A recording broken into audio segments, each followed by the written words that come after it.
Well, happy Independence Day. I'm Storm Track 12 meteorologist Les Still here with a look at your forecast, and the weather pattern has finally changed and things are going to be looking much nicer for us as we go on through the next several days. Now, because of the rainfall that we did get, we do have some flood warnings in effect for specific rivers, creeks, and streams across the area here.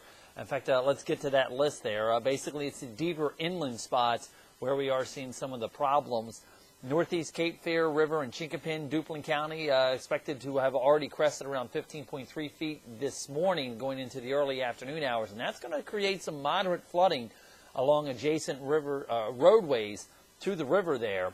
Also, the Contentnia Creek in Hookerton, Greene County, that's also expected to be near crest as we go on through the day today. But those drain into bigger rivers, and that's where we're seeing the Neuse River in Kinston still continuing to rise, and even the Tar River in both Tarboro and also in Greenville are going to be running at or above flood stage as we head on in through the weekend here. You'll notice the Neuse River in Kinston not expected to crest until the middle of next week. So that is one thing we're going to continue to watch. And, well, here's the reason why. Some spots have seen 12, 13, even 14 straight days of rainfall across eastern Carolina here. And you can see some of these impressive rainfall totals within those days here. Greenville, almost 7 1/3 inches of rainfall, more than 5 inches in Greenville now, or in Kinston.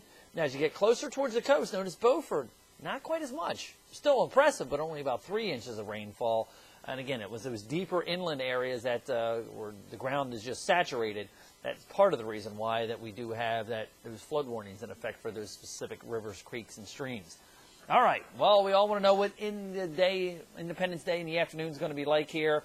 So we're going back to where it all started. Independence Hall on Independence Mall in Philadelphia. Your planning forecast shows partly cloudy skies. Maybe an isolated shower, thunder shower, mid or late afternoon hours. Not completely out of the question, but I think those are going to be few and far between. And then just in time for the fireworks to get going as we go on through tonight, we're going to be looking at those temperatures dropping down into the upper 70s. Once we get into sunset there, we lose the sun. We're going to lose the cloud cover around. Now, we'll stay clear up until about midnight. Then after that, we will be looking for some low clouds and fog to form just like we had early this morning. Another muggy night with temperatures holding into the upper 70s at the beaches and mid-70s for further inland spots here. All right, taking a look at, well, I guess our jet stream map did not load there for us, so we'll go right past that. But we've got this basically upper level ridge sitting off the southeast coast. That is part of the reason why that we do have the Bermuda high sitting there. But it's also funneling all this moisture. And you notice there's a low-level center trying to organize itself down here along the Gulf Coast. That's going to continue to feed moisture up through Alabama, Mississippi, into Georgia. For us, that upper level ridge off the southeast coast here is parking right over us as we go on in through this weekend, and that is going to be giving us some beautiful weather for us here in eastern Carolina. Again, I guess we can see maybe an isolated shower this afternoon, but I think those are going to be few and far between. Take a look at Future Track has for us as we go on through the day today. We're going to be seeing lots of sunshine around, not much in the way of cloud cover around at all. And then we are also going to be watching as we head on in through the next several days, maybe a little bit better chance of a storm in here for tomorrow.